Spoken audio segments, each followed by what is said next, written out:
శాసనసభ నుంచి స్పెషల్గా మేము అడిగిన విషయాలకి సమాధానం చెప్పకుండా తప్పించిపోయే ప్రయత్నం చేస్తాము. ఈరోజు ప్రత్యేకించి సివిల్ సప్లైస్ మీద జరిగిన చర్చలో మా శాసనసభ్యులు ప్రభుత్వాన్ని మాకు కొన్ని అనుమానాలు ఉన్నాయి, ప్రజల్లో అనుమానాలు ఉన్నాయి మీ ప్రభుత్వం పైన, వీటికి వివరణ ఇవ్వండి అని చెప్పి 3 విషయాలు అడిగింది. మొదటిది, ప్రతి సంవత్సరం కూడా ఏదైతే మనం సివిల్ సప్లైస్ ద్వారా ఒడ్లు కొంటున్నామో రైతుల దగ్గర పడిన ఒడ్లు గత చరిత్రలో లేదు. కేసీఆర్ గారు వచ్చిన తర్వాత, తెలంగాణ ప్రభుత్వం వచ్చిన తర్వాత ప్రొక్యూర్మెంట్ అనేది 1,40,00,000 చేరుకుంది. 1,40,00,000 మెట్రిక్ ధాన్యాలు చేరుకుంది.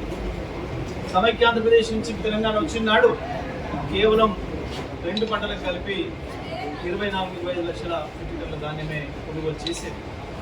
కానీ కేసీఆర్ గారు వ్యవసాయ రంగం పైన, విద్యుత్ రంగం పైన, ఇరిగేషన్ పైన తీసుకున్న చర్యల వల్ల, వ్యవసాయ రంగ అభివృద్ధి కొరకు తీసుకున్న చర్యల వల్ల బ్రహ్మాండంగా ఇరిగేషన్ పెరిగింది.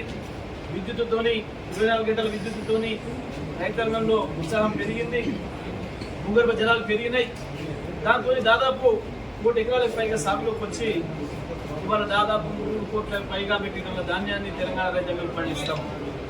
మరి ఇటువంటి పరిస్థితులలో గత సంవత్సరం దాదాపు 1,40,00,000 సేకరించడం, ఆ తర్వాత అది ఉండగానే పంట వస్తుంది అని చెప్పి ఒక 25 లక్షల మెట్రిక్ టన్నుల ధాన్యాన్ని మనం ఓపెన్ మార్కెట్లో అమ్మొచ్చు, కేంద్రం కూడా దానికి అనుమతించింది కాబట్టి అని చెప్పి ఓపెన్ టెండర్ పిలవడం జరిగింది గత ప్రభుత్వ హయాంలో.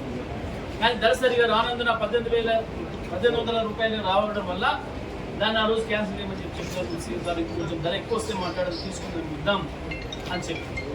కానీ ఆ తర్వాత మేము టెండర్లు పిలిచే బట్టే ఉండగానే ప్రభుత్వం మారింది. ఈ ప్రభుత్వం వచ్చి వాటిని రద్దు చేసింది.